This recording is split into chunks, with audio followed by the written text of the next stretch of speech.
Assalamu alaikum wa rahmatullahi wa barakatuhu. Welcome to our weekly ICNA ILF Understand the Quran series. And today we are going to continue Surah Al-Hijr. And today we are going to cover ayat from 45 to 51. And today, inshallah, Sheikh Abdur Rahman going to present, inshallah. Assalamu alaikum. عليكم السلام. أعوذ بالله من الشيطان الرجيم. بسم الله الرحمن الرحيم. الحمد لله والصلاة والسلام على أشرف الأنبياء والمرسلين. أما بعد, my dear respected viewers, Assalamu alaikum wa rahmatullahi wa barakatuh.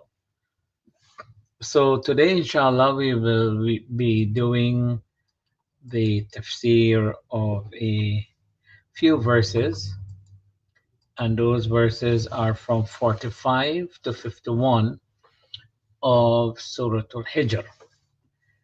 45 to 51 on Surah Al-Hijr. So 45 and 46. أعوذ بالله من الشيطان الرجيم. إن المتقين في جنات وعيون ادخلوها بسلام آمنين. That truly the righteous will be in gardens and spring. The muttaqun. Okay? They will be in gardens and springs. It will be said to the righteous, enter paradise in peace and security. Now we hear this word taqwa a lot. Okay? And these verses, they highlight the rewards and the end of life, or the end of this journey of taqwa. Those who are conscious of Allah subhanahu wa ta'ala. And so the end of this journey is paradise, with all the beautiful descriptions throughout the Quran. Throughout the Quran, you can find dozens of different description of what the end of life of taqwa brings for us. And there are seasons throughout the year, throughout in our lives, when it is known as the season of taqwa, and it is accelerated in this time, like the blessed month of Ramadan, which is just completed, or Hajj, and so forth. It is at this time that those moments are highlighted, those moments are accelerated with taqwa. As Allah says, Ya ayyuhalladhina amanu kutiba alaykumus siyamu kama kutiba ala alladhina min qablikum la'allakum tattaqun. That, O believers, I mean, we've heard that throughout the Ramadan. And so we are still within that feeling of Ramadan. O believers, fasting is made compulsory on you, like it was made compulsory on those before you, that you may attain taqwa, or God consciousness. So the question is, what is this taqwa? Because sometimes we hear this word a lot, and God consciousness. What does it mean to us? And so you might find that people may not fully understand how to identify whether there is taqwa in our life or not. You know, we hear this word taqwa a lot. We hear God consciousness a lot, but there's a lot more parts to put together to understand. So what do we really need to have in order to say that we have taqwa? And we are the best judge. Nobody can judge you and I.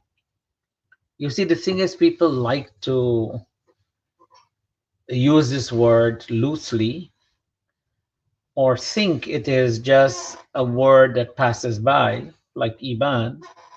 But taqwa has a lot of different parts to it, and there are different ways to explain taqwa.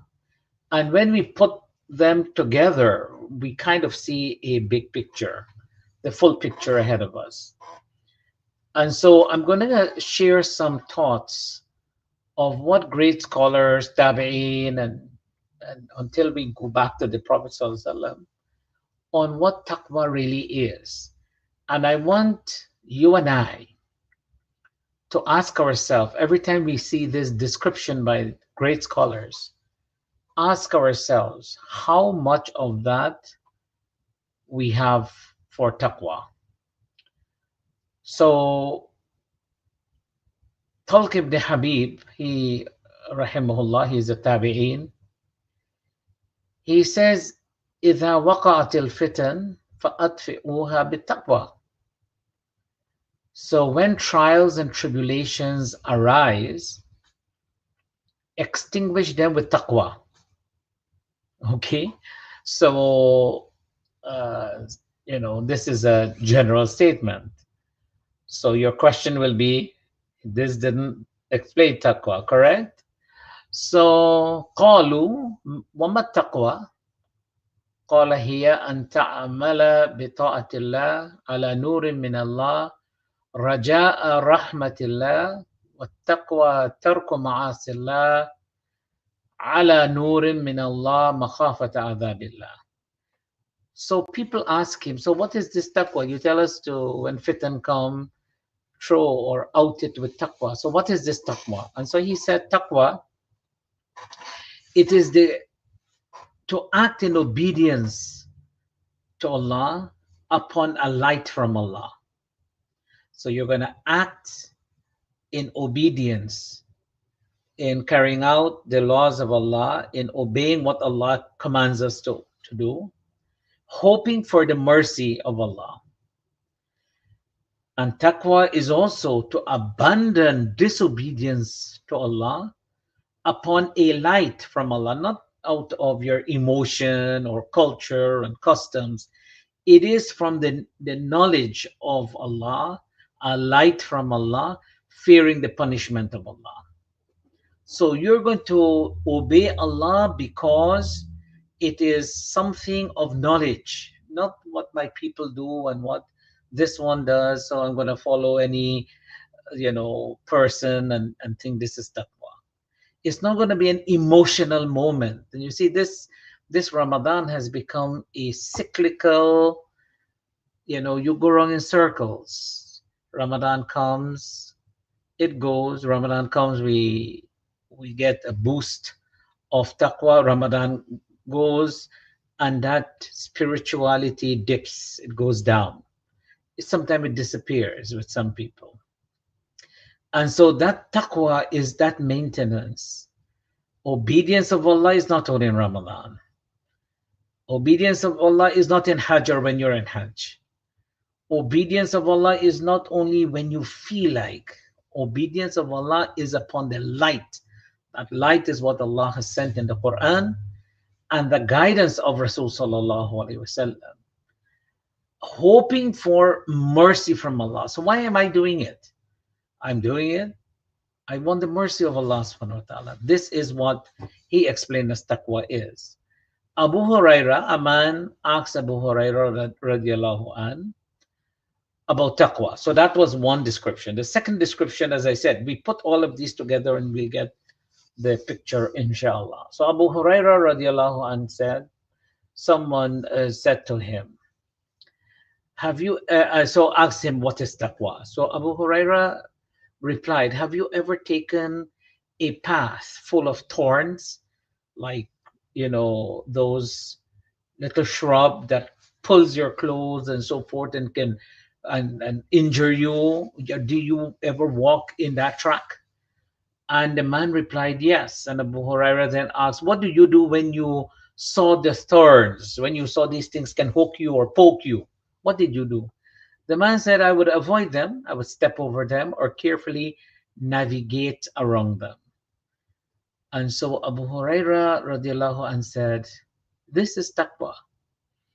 Basically, you navigate all these things that can injure you and harm you spiritually in this world, and when we stand before Allah, things that can harm you. That is what taqwa is. How you navigate, how you can see evil, how you can see injustice and wrongdoing and not be part of doing it, but you find a way of not allowing those things to to affect you. And so it was reported that Umar radiallahu an also asked Ubay ibn Ka'b radiallahu an the same question. And Ubay gave him the same reason as Abu Huraira. Okay? So the same reason of, did you go through path or a path where there are thorns? And he said yes. And he said, well, this is, what did you do when you do? He said, I just hold my clothes tightly to myself. I don't allow it to be ripped by, or I don't get myself injured in the process. So there is that spiritual journey that we go through in this life, that there are times when these hooks of evil of jahiliyyah try to poke you or try to pull you or try to destroy you, but you become conscious of the fact that these things are there, and then you become cautious not to be injured by them. So similarly, that of taqwa. So that's a second thought of taqwa. The third is Abdullah ibn Umar radiallahu anhuma, and he gives a very short but powerful description of taqwa. Taqwa, at-taqwa an la tara nafsaka khayran min ahadin. Oh, this is powerful. I mean, it is short. Taqwa is that you don't see yourself better than others. This is a sickness, and especially in this modern day time, you always feel we live in a society, in a world that promotes the nafs more than promotes the spirituality of the individual. And so you always say, I'm better than him, my tribe is better, myself is better, this is better, my house is better, my car is better, my everything is better than somebody else. And sometimes within the religious realm, these things also show out. I'm a better speaker, I'm a better, more eloquent speaker than him or her, whatever it is. And so this inner self, ask yourself this question. Don't hide from this question. Don't hide from this concept. And the question is, do you see yourself better than somebody else? If we hide, then we are doing two mistakes at the same time. Okay? If we hide, mistake number one, we feel ourselves better than the other. And mistake number two, which is a bigger mistake, that we don't see it. So you have to spend time, my dear brothers and sisters, you have to spend a lot of time on yourself than spend time on somebody else fixing their taqwa. Okay? You have to spend a lot of time on yourself, seeing where you are in this understanding and practice of taqwa. Taqwa is not just a thought that run past our head and just read taqwa, la'allakum tattaqun, and we use this word and don't stop to pay attention that this is what it really means. These are among the greatest scholars of this ummah. Look how many words, 1, 2, 3, 4, 5, 6, 7. In 7 words, he is giving a concept that can save our skins from the fire of hell. 7 words that can give us among the best of rewards. Okay? Taqwa an la tara nafsaka khayran min ahad. Okay? So don't see yourself better than somebody else. So because this is a silent judgment, and this is the stem and the root of satanic whisperings. From Jannah, he became what? He said, I cannot bow to Adam. خَلَقْتَنِي مِنْ نَارٍ وَخَلَقْتَنُهُ مِنْ طِينٍ. I'm better than him. أَنَا خَيْرٌ مِنْهُ. I'm better than him. So this better. My profession is better. My life is better. This is better. My masjid is better. We have bigger masjid. We have better carpet. We have better chandelier.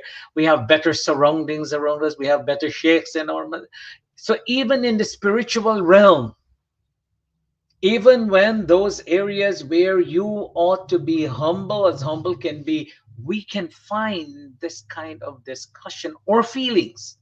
You see, it may not have to come out in words. It can just be a feeling that I have deep down within me that I'm better, or our center is better than your center, and so forth and so on. Okay. Imam Malik, he said, it has reached me that a man from among the fuqaha wrote to Ibn Zubair, Abdullah ibn Zubair radiallahu anhuma. This is the grandson of Abu Bakr radiallahu anhu, saying, indeed, the people of taqwa have signs by which they are known and by which they recognize themselves. So this he gives now. He said, someone from among the fuqaha, the great scholars of fiqh, wrote to Abdullah ibn Zubair, who got a lot of his knowledge from al Mu'mineen, Aisha radiallahu anha, because that is his aunt. That is his mom's sister. So he doesn't need, the kind of hijab, like, the kind of barrier like the other companions. So he can go and talk to his auntie and said, auntie, tell me this, auntie, tell me that. And she, so he has a wide range of knowledge. And Imam Malik is saying, it has reached me from among the fuqaha that a man wrote to Az-Zubair, indeed the people have saying that indeed the people have signs of taqwa by which they are known and by which they recognize themselves. They are pleased with Allah's decree. Number one, so many things are happening to us and is happening and will happen. Are we really pleased that this is happening to us and we accept it as qadr of Allah? Or do we just focus on who we can blame in this whole life that we live? Okay. They are patient in times of trial. And subhanallah, how much trial are we in our times? Do we have the taqwa that will give us the sabr at the time of trial? They are grateful in times of blessing. So when Allah blesses you with anything, in children and wealth, health, you are grateful in times of blessing. You are truthful in speech. Taqwa means you are truthful in speech. You don't say things on your tongue and in your heart it is something else. What we call people who do that, hypocrites, right? They fulfill their promises and their covenants. Fulfill their promises. I'm going to do so. I'm going to do so. They fulfill it. So long as they have capability, they will try their best to do it. And if they don't, they will make tawbah to Allah subhanahu wa ta'ala. They recite and uphold the rulings of the Quran. Subhanallah. This is a big one, but this is what he described to Abdullah ibn Zubair as taqwa. And then he said, a person is like a seller in a marketplace. In other words, what commodity are you selling? Oh, sorry. What commodity are you selling? What is it that you are selling in your market? Are you selling fruits, vegetables? So he said, you are like a person, a seller in a marketplace. If he is from the people of truth, so in other words, if you are selling what is right, if all that focuses on you is truth, then the people of truth bring to him their goods to sell. So whatever it is that you are selling, okay, whatever it is that you are selling, you give that commodity, and that's what you buy, that's what you sell. And if he is from the people of chaos and falsehood, the people of falsehood and chaos will bring their goods to sell to him. So what is it that? So if you are a person of taqwa, what will come to you and who will surround you and who will be with you and what comes out from you and what you sell is from the people, from the good things, from the truthful things. You say truth. It's not this wishy-washy, oh, he said, and she said, and you spend your time on this social media looking for trash and then sending it to the whole group and to other groups, and one group sent to another group, and all we are doing is buying and selling trash, and we spend our day like that. And sometimes we feel it sounds good, it sounds like a joke, it sounds like, but look at this part of it. I think it's such a beautiful, just a beautiful sum up of what this is all about. If you're a person of taqwa, this gossip and he said and she said and that one said qila wa qal, it is said, and so forth. This is what, if you're people of taqwa, you will avoid these things. But if you are a people of chaos, right? And yeah, Ramadan will come. Ramadan, we'll get a little, we'll slow down in Ramadan, we slow down. And then when Ramadan is over, we go back. We go back to this he said, she said, social media, this, that, and spend our days and our lives on these kind of things. So it's like a commodity in the marketplace. Ali radiallahu an, I know I'm going a little slow, but I think it is time that we stop and, at this particular concept and, clarify it very clearly. Ali radiallahu an, he said, التقوى هي الخوف من الجليل والعمل بالتنزيل والقناعة بالقليل والاستعداد ليوم الرحيل. He makes it a little slightly what you call sajr, a little poetic thing, so it's easy to remember. It is fear of the majestic Allah, acting upon the revelation. So you see, they have a lot of qualities that are running through all of these definitions. Acting upon the revelation, contentment with little. I know many of us listening right now, there was a time in our lives, especially if you may have come from overseas, there was a time in our lives that all we had was a little, and we used to eat a little and be content with it. We spend our years, we go to school, sometimes our bags are torn, we patch it up with needle and thread. Our shoes are torn, we take those little tack and tack our shoes. Our socks are torn, and we were happy. We had friends, we had all of these things, we were very happy. Now we have everything, we have so much variety, and that contentment still seems not to be there. So with a lot, we still don't find that contentment. So he said, al-qana'atu bil-qalil, you content with a little, and preparation for the day of departure, that is death. So you have taqwa means you're preparing for when you have to leave this world, not how long you're going to live in this world, but how quickly death might come, and you are preparing for that day when you will have to breathe your last and return to Allah subhanahu wa ta'ala. Saif bin Quds, and he died in the year 1260 Common Era, and he was the one who defeated the Mongols. And he said, my sheikh taught me the following to say every morning and evening. So every morning and evening, this is how his taqwa increased. He said, I always must say these things. Allahu nadhiri. Allah looks at me. Okay? I must always think along that line, that Allah looks at me. Three things. Allahu raqibi. Allah watches over me.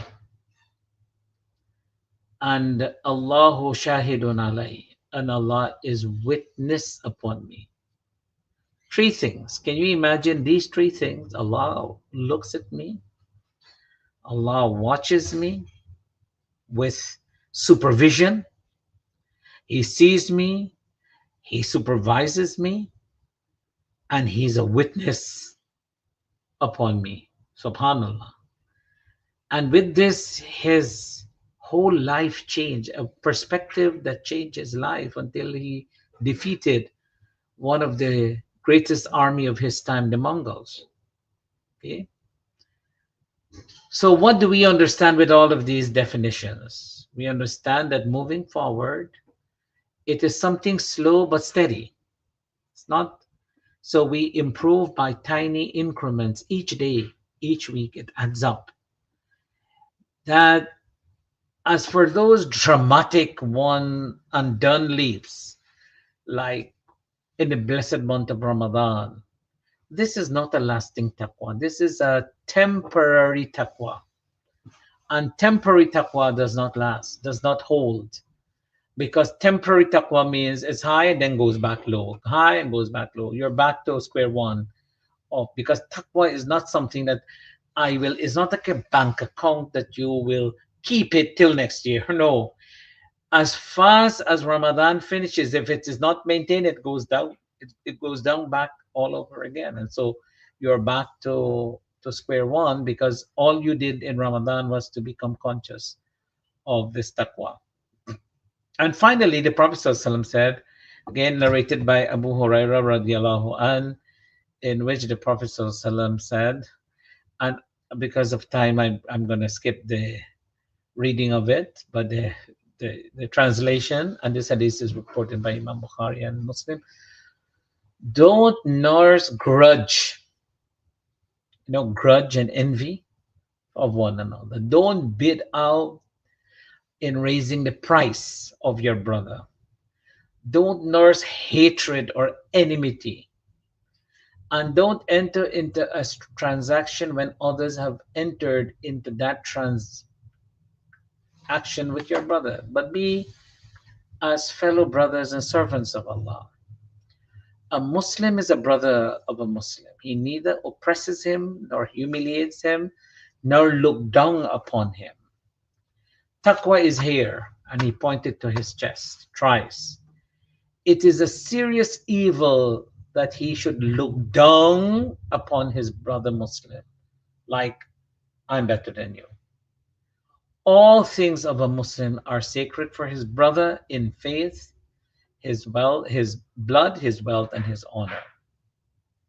Let us ask ourselves, how well are we with this understanding of taqwa? So here it is that the Prophet ﷺ now gives all of those detailed talk, how he puts it, that is a serious evil for a brother, for a Muslim, that he looks down on his brother Muslim.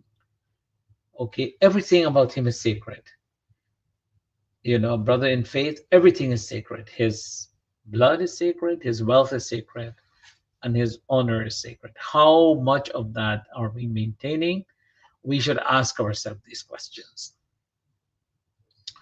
Udkhuluha bisalamin aminin. Paradise is described with lush imagery, gardens, flowing springs, peace, abundance, eternal joy. It's a powerful contrast to the hardships the righteous may face in this world. So remember, this world, lots of hardship, but look at the end of maintaining that taqwa in this process. And it is a divine welcome. Udkhuluha bisalamin aminin. While people are entering and screaming, they have to go into the fire of hell. May Allah save us from that. Here it is, you're told, enter it with peace and security. Subhanallah, subhanallah. What a beautiful welcome. So it's not just the entry, but a gracious invitation from Allah. Salam and Aminin reflect both external tranquility and inner serenity. There is no dread, there is no grief, there is no fear. And those who enter Jannah will not have any exit from it. Subhanallah. May Allah grant us all Jannah. Jannatul Firdaus. It's a complete state of well-being, something the righteous long for. And this verse implicitly contrasts the temporary, unstable nature of this world, with and because of its eternal peace of the afterlife. There's no eternal peace in this world. There is, yeah, even if you have peace, it's still temporary because death awaits you.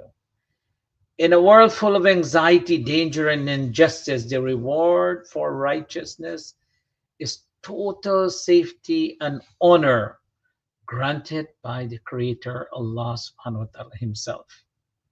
And the greeting in Jannah is peace. In verse 47, I think I'm running out of some time here. Yeah.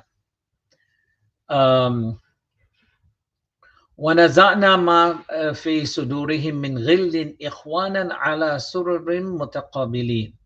We will remove whatever grudges in this worldly life they had in their hearts.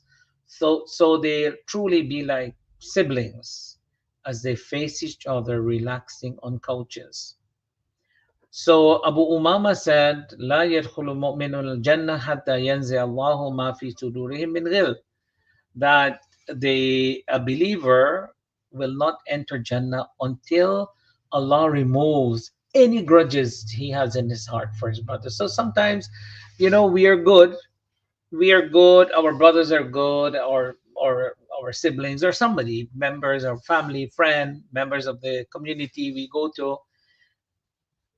You're good people, but somehow you have this like grudge or some hard feelings against each other. Although you smile and said assalamu alaikum, how are you? Yes, so glad to see you outside, but inside something said I really didn't want to see you.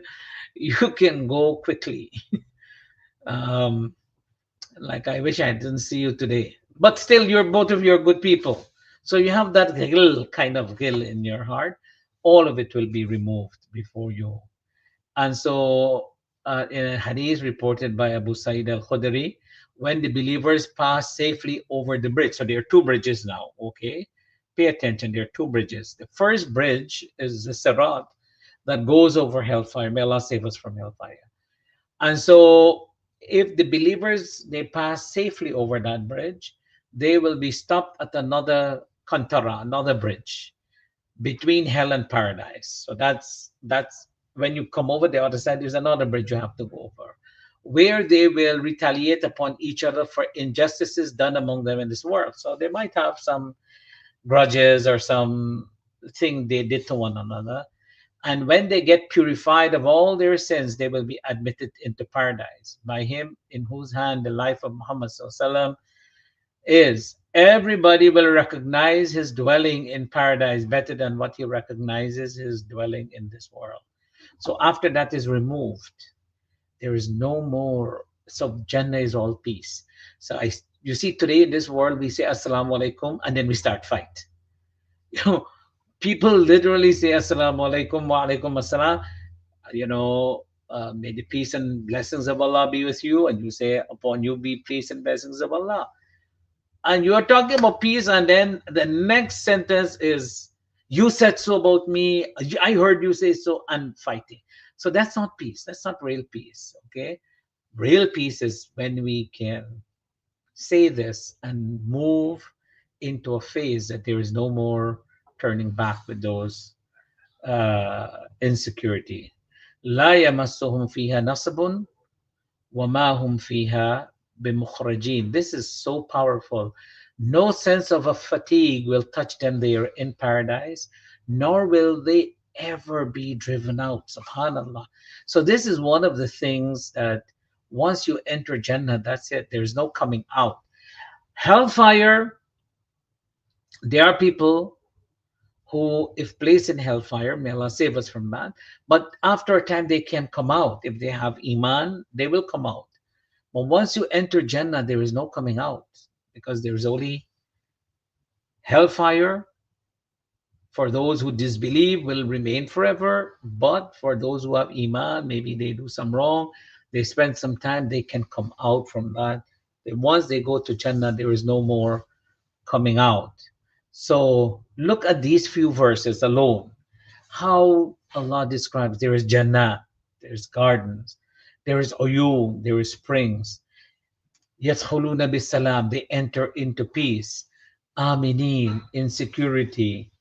نُزِعَ مَا فِي صُدُورِهِم مِّنْ غِلٍّ, their grudges will come out of them. إِخْوَانًا, they will become like brothers.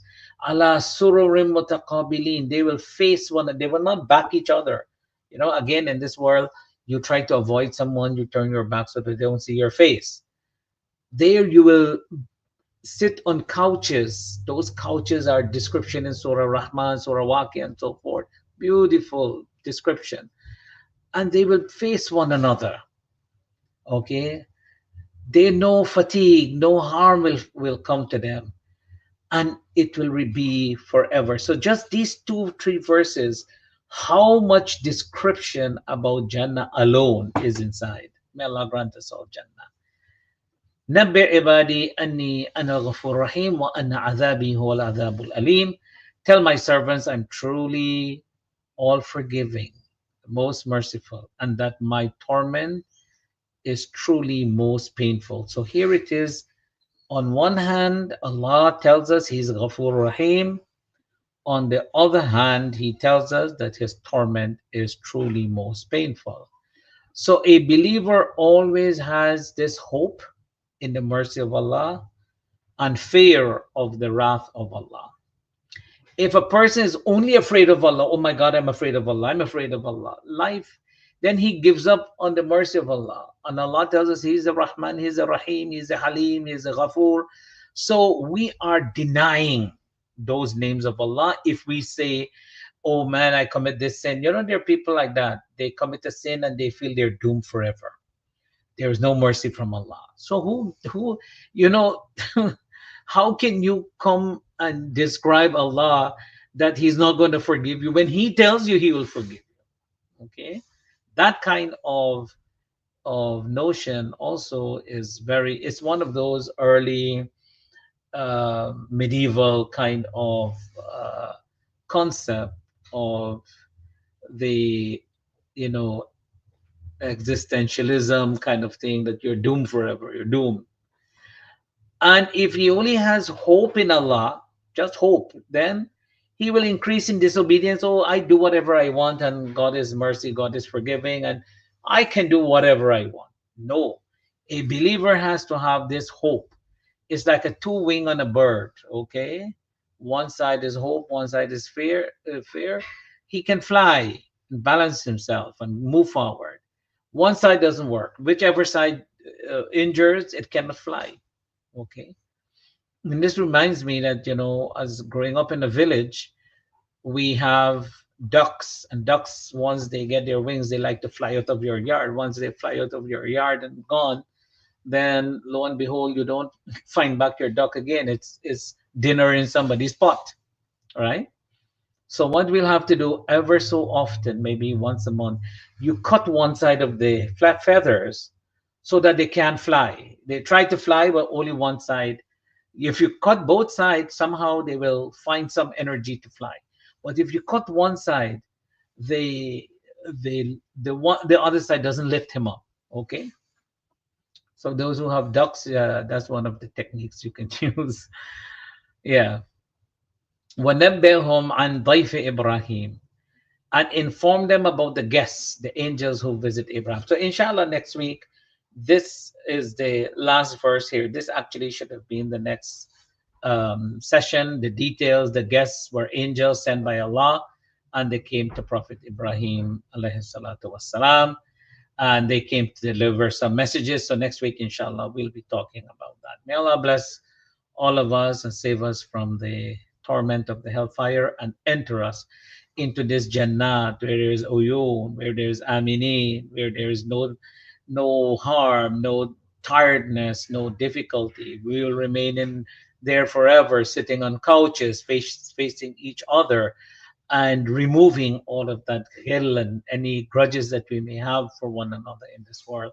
May Allah bless us all. Wa akhiru dawana and alhamdulillahi rabbil alameen. Wassalamu alaikum wa rahmatullahi wa barakatuh. Assalamu alaikum wa rahmatullahi wa barakatuh. I don't know why my video is not coming. You able to listen my hear me? Yes, yes. Okay, I don't know what happened. Okay, Oh, Jazakallah for the best advice for these verses, mashallah. I have two questions, quick question.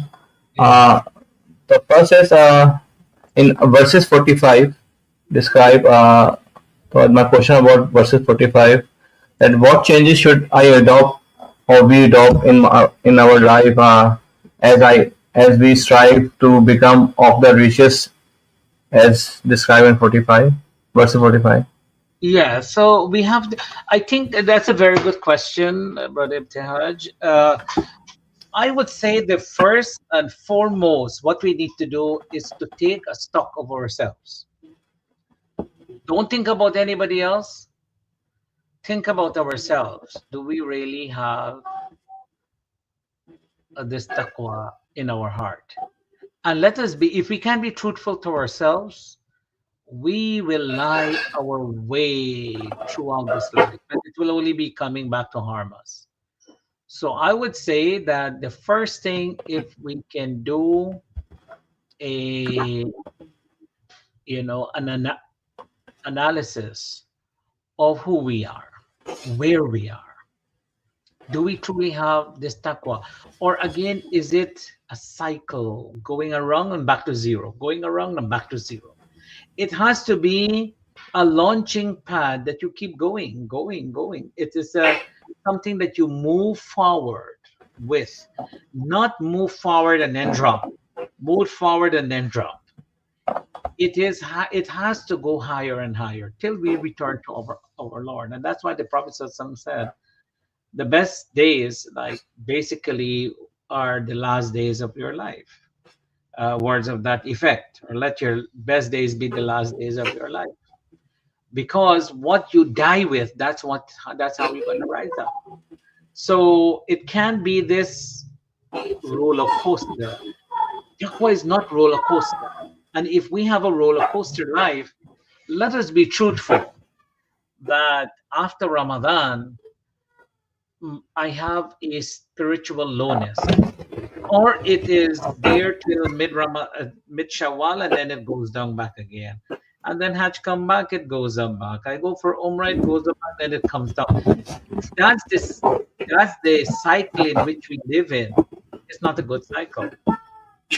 So I think let's take stock of ourselves, and if we do that, I think it will be a good start. And you have to start from some point where you analyze, you take stock and inventory of your soul.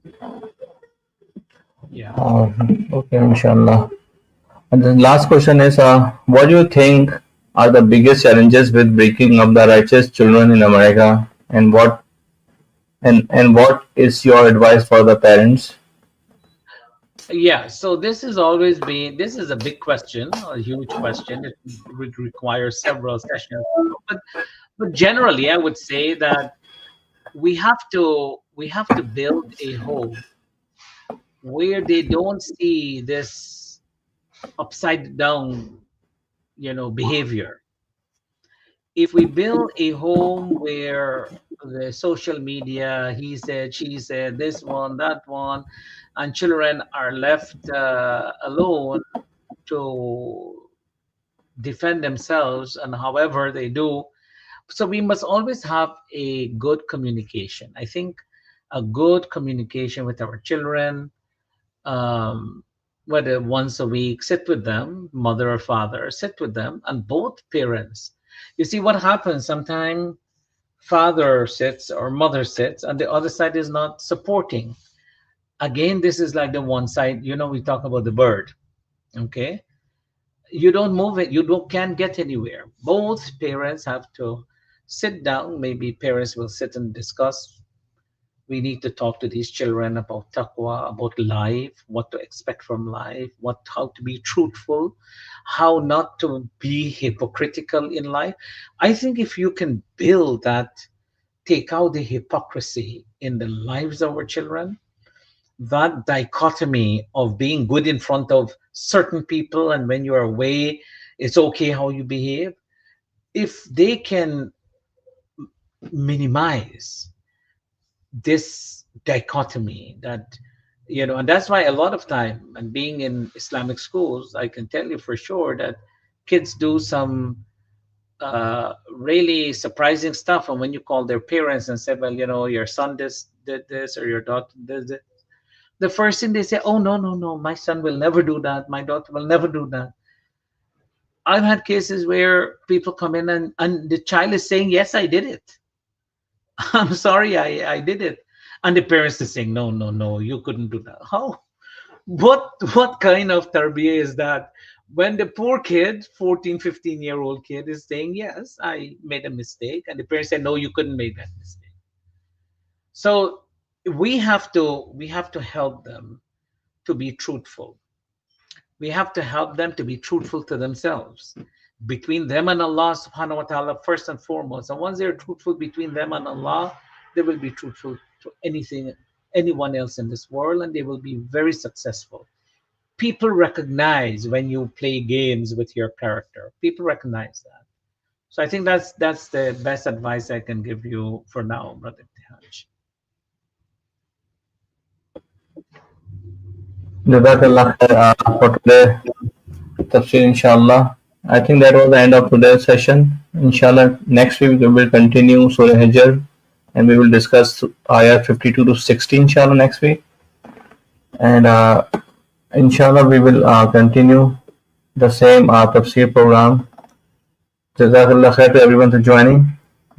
Bismillah ar-Rahman A'udhu billahi minash shaitanir rajeem. Bismillah ar-Rahman ar-Rahim. Wal asr. Inna al-insana lafi khusr. Illa allazina amanu wa amilu salihat. Wa tawasaw bil haqqi wa tawasaw bis sabr. Assalamu alaikum wa rahmatullahi wa barakatuh. Allahu Akbar.